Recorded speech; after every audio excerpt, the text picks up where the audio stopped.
we are now looking at another data structure, which is apart from lists, apart from tuples, apart from strings. They are called a dictionary. A dictionary is a map between objects. It's an association between a key and a corresponding value.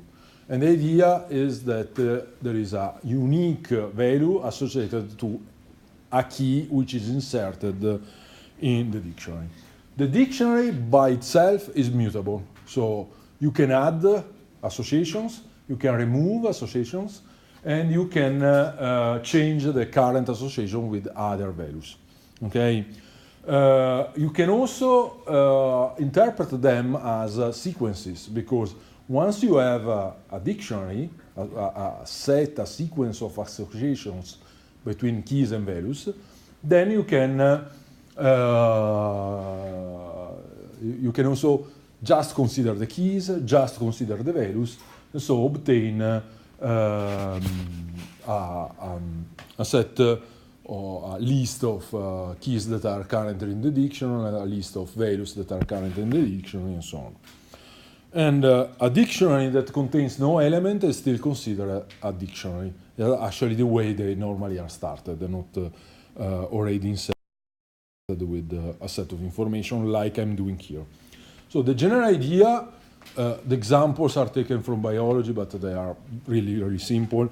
The general idea is the following. You write them using curly braces, okay? And you list, if you want to already to populate a dictionary, you list association between a key, which is this one, okay, and a value. The meaning, the semantic associated with the keys and the values are something that can be anything, okay? So the general idea is now that associated with this key, UAU, is now associated with this symbol, which corresponds to something in some domain. Keys are unique. A key can be associated to a single value. Values are not unique. It is possible that we associate any possible value to a key. So, for example, if you use the identity card number as a key, then you can associate a name with that identity card number, and many people may have the same name in the list association. So there could be other Alberto Montresor, and there are in Italy. But clearly, the association between my identity card number and my name is unique, and there are no two people with the same identity card number. Okay. There are no restrictions at all in the type of the values, and there are some restrictions on the type of the keys. So, for example, here we are associating to some symbols some float values. Okay, and you can have whatever you want. You can have a list, you can have other dictionaries, you can have everything you want on the value side. Okay, in this particular case, as I said, these are floats. When you want to read a dictionary, you use them as more or less as lists or as arrays in other languages. So the idea is that you use square brackets, okay, and you put, instead of a number, you put a key, which should be a key which is present in the dictionary. If the key is not present in the dictionary, there will be an error message.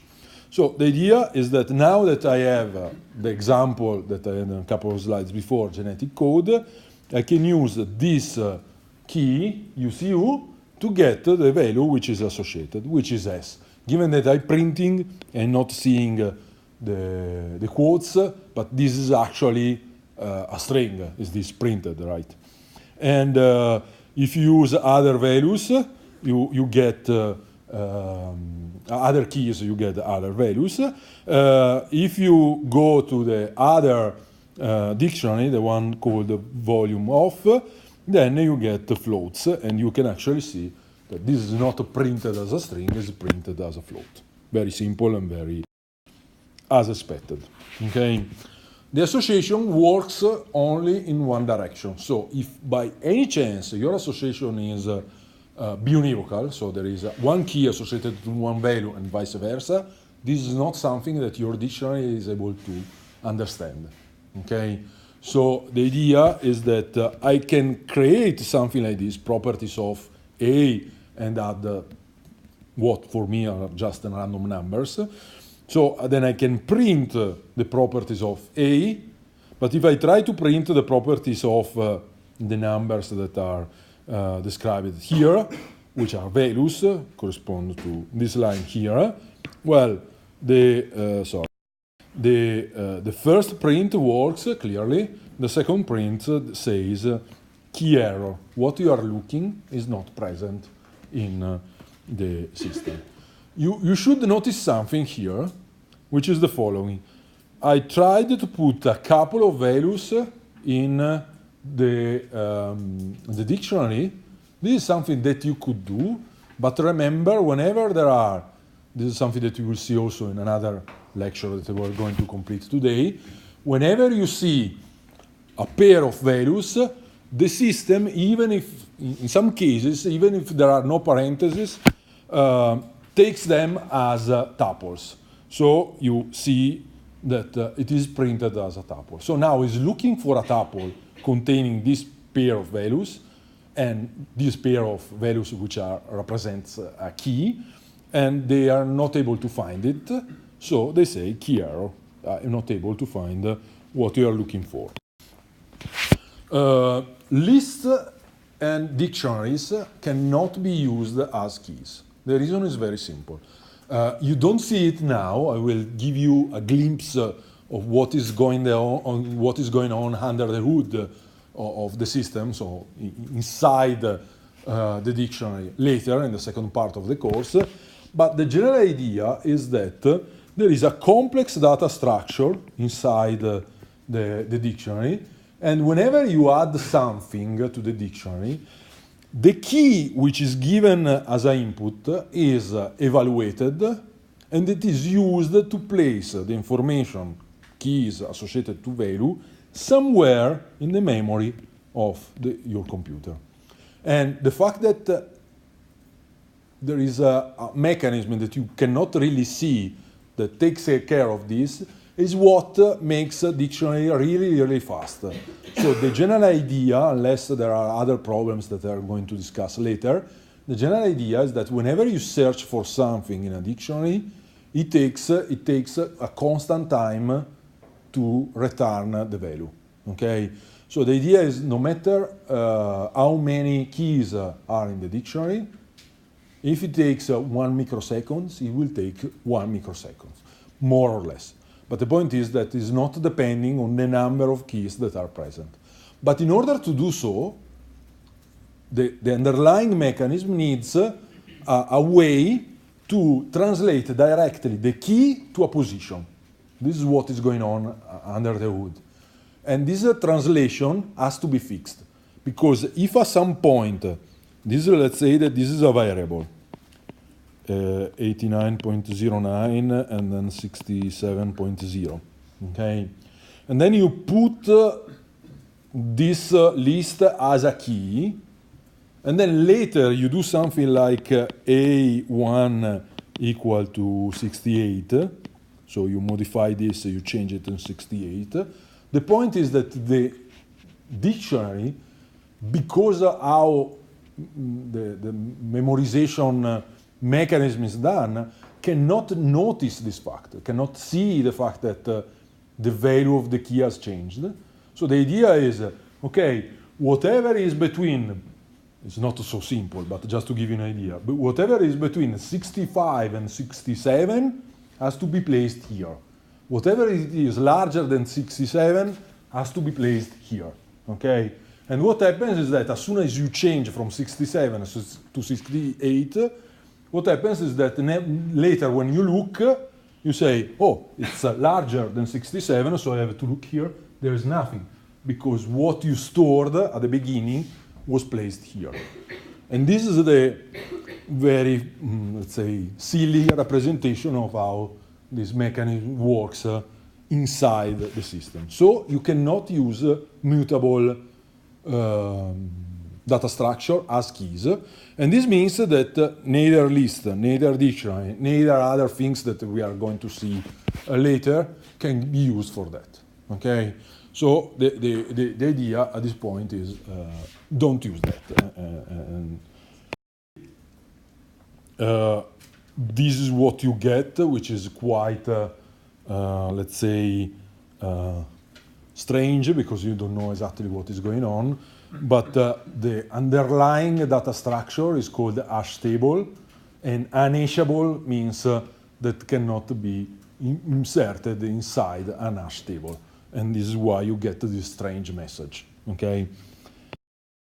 By the way, okay. There is a solution for that, use tuples. And the idea is that the tuples are the mutable version of a list, but you cannot modify them. That's good. So if you want to do something like this, a mechanism that gives, associates coordinates to values, like to strings, like in this case, then you can do that, but you have to use this approach. Okay? Okay. So some additional information, and this is a very simple, there are very simple concepts, but the idea is that you can still do something like searching for an object in a dictionary, but this is limited to keys. So if you are looking for something, you are looking for my identity card number, and you are looking if it is inside a particular dictionary. If it is not, the answer will be false. If it is yes, the answer will be true. Okay? And you can have the length of the dictionary, which is the number of associations that are stored inside the dictionary. You can read the value associated with a particular key, like we have seen, and you can also modify, this is much more interesting, the value associated to a particular key. So you see here, normally you don't start with the dictionaries that are already full of information. Normally you start with an empty dictionary, and then you add information on one piece of a time, not a fixed information, but maybe something that you read from a file or stuff like that we are going to see in a moment. So you see, there is this code UUU, okay, which means that from now on, UUU is associated to F. Then there is UCU, which is associated to M. As soon as you modify UCU with S, the old association is lost, and the new association is stored. You can add other information like that. At this point, we get 3 elements stored in the system, although we stored 4 of them, but one replaced an existing one. Okay, and then if you are looking for a value rather than a key, it will answer is not present, so false. Okay. Okay. This is something useful in many situations. As soon as you have a dictionary full of elements, you probably want to do something for each of the elements, for each of the keys. So the idea is that you can do something like for key in dict.keys. Sorry. So in this way, you get an element in the key variable for each of the keys that are stored in the dictionary. You can also use dict.values, okay, which means that you can also go through all the values that are stored in the dictionary, if this is useful for some reason. You can also transform a dictionary in a list of pairs. And these pairs are tuples containing the keys and the values. Okay, actually, one key, one value. Okay, so let's see them in action. This is again the example. Okay, you see that we have 3 letters in the keys and 1 letter in the values. And what you do is that you can print the code, and this is the entire dictionary. and this corresponds to the definition, so you can actually copy this in a program and use it as a dictionary. Then you can print keys. Note something here, that you actually do not get a list, you get another data structure, which is called dict underscore keys. Okay, this is something which is different from 2.x version of Python, and the reason is very simple. You have inside your memory a data structure which is a complex one. Okay, you don't know exactly how it is stored, but you understand at some point that there is information about UCU, and UCU is associated with S, and this is stored in the data structure. Okay, in the previous version of Python, when you were running code.keys, what you get was a list of keys that has to be stored somewhere else. So this is the dictionary. Okay, the keys are stored in another list, where there are S, F, and so on. And these are all copied. So the idea, in order to do this operation, you need a lot of memory, okay? Because you have to copy all the keys somewhere. Instead, using this data structure, and this is the novelty of 3.x, is that you get a mechanism to iterate through the entire dictionary. And so the idea is that you jump from one key to another directly from the dictionary. For you, it's not really something probably important, but the idea is that in this way you can list all the elements without using a lot of memory and without copy all of them. And this is true also for values that you see here. Okay, you get a dict values rather than a list of values. And the same for items, which correspond to code.items, and you get the pairs which are stored like this. So now, from your point of view, actually from the point of view of a programmer which is not sure if he want to use or she want to use 2.x or 3.x, the idea is actually don't see these differences. You always write something like for value in dict.values. And the point is that these objects are iterable, so you can go through all of them one at a time. Okay, so toward the end we will see something more about this. For the moment, what you need to know is that you can be more efficient using 3.x instead of 2.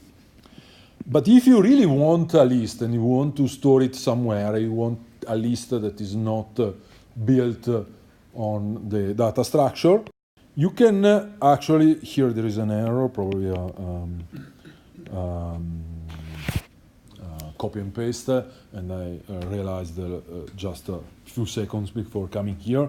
But the general idea is that you remember that you always have the list built-in function that can transform whatever is iterable into a real list stored in memory.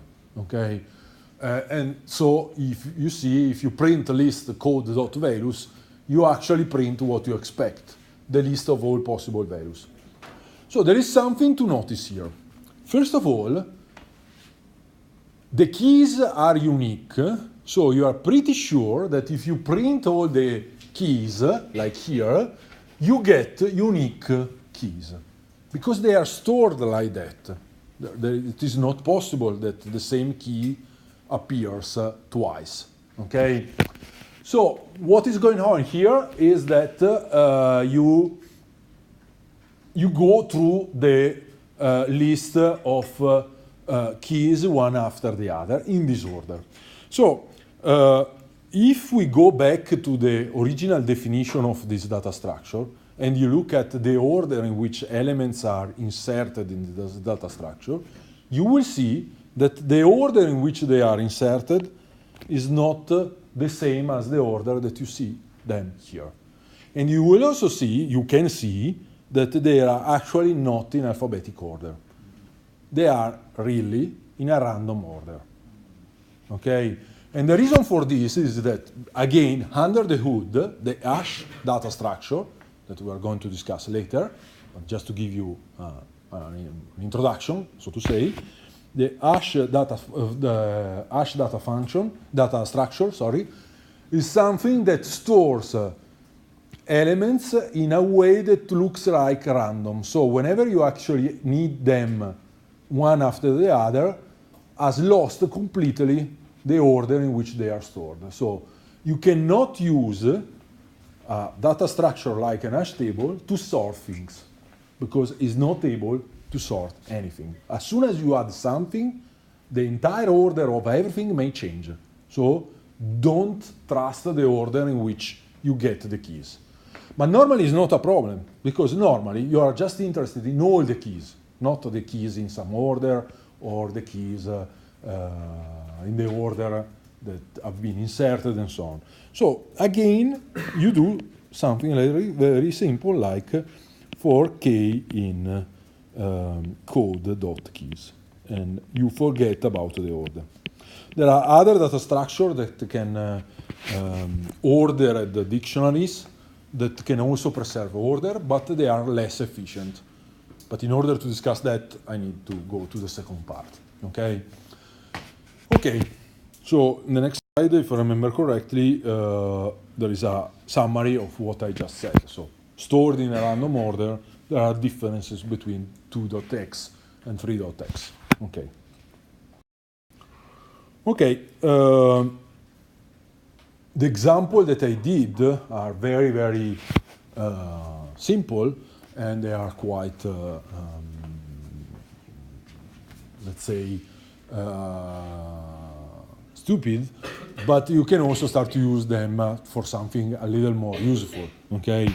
So, for example, if you have a string, okay, and you count the number of A, T, C, and G, you can store this information here, and then you can add, you can create an histogram like this, in which to every letter, every base, is associated a number of letter divided by the length of the sequence. I did this in a very not elegant way, not Pythonic way, because you don't do something like this, listing every element one after the other. How could I simplify this in order to write less code and more understandable code? Any idea? For loop? For loop? Yes. In which way?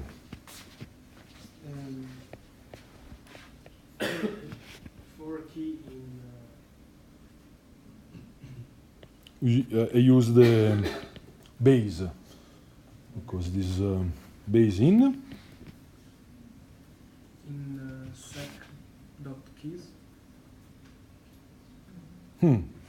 Okay.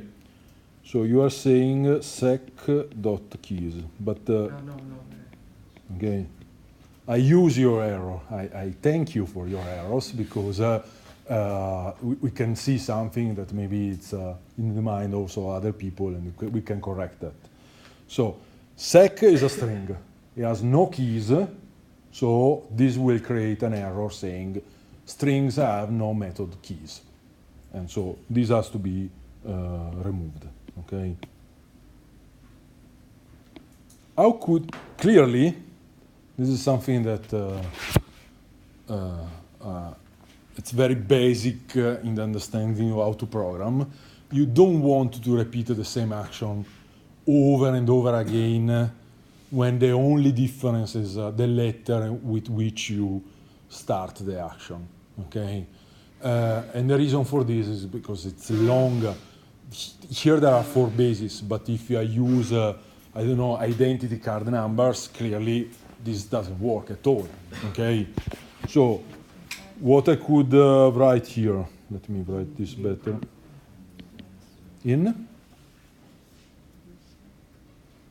What are the letters that we are considering here? This one. Why not use just a string? And that's it. Okay. Remember, and this is a very nice fact, and I will have a note later, is that the approach that Python has to everything is polymorphism. So the ability of treating a lot of things in more or less the same way. Okay. So the idea is that we are used, you have seen a lot also in the few exercises that we did and you did with the teaching assistants. We used a lot of for with the lists. But clearly you can use strings, you can use dictionaries, you can use tuples, you can use whatever you want. So this means that now I have in base, variable base, the name of the string corresponding to a base. Okay? So in order to do it really in a compact way, I could write something like this. First of all, I need the histogram, because I don't have the variable. I don't have the dictionary. I initialize it to empty. Okay? So I do a pair of curly braces. And this is an empty dictionary. It's not an empty set, it's an empty dictionary. Okay? There is nothing inside. How could I write something into a dictionary? How I modify the content of a dictionary? I write histogram, okay?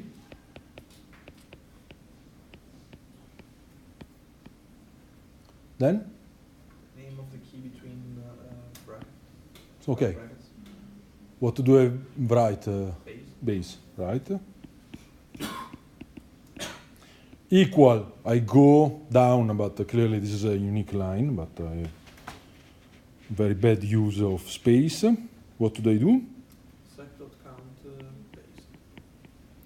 Set.count base divided by len of sec.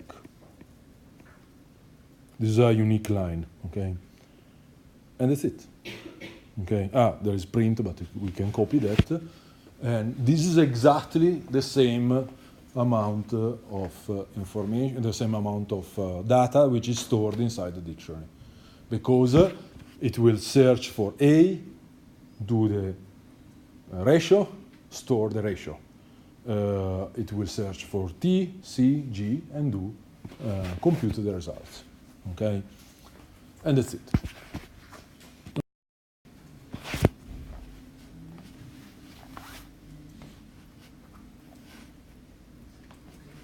Okay.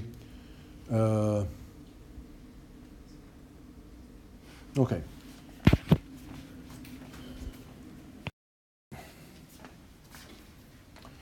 So take this as again biology, not good for data scientists, but it's a really simple example. You want to translate a list like this into a string like this. Okay. So let's try to do that. Yes. Yes. So try to do this as a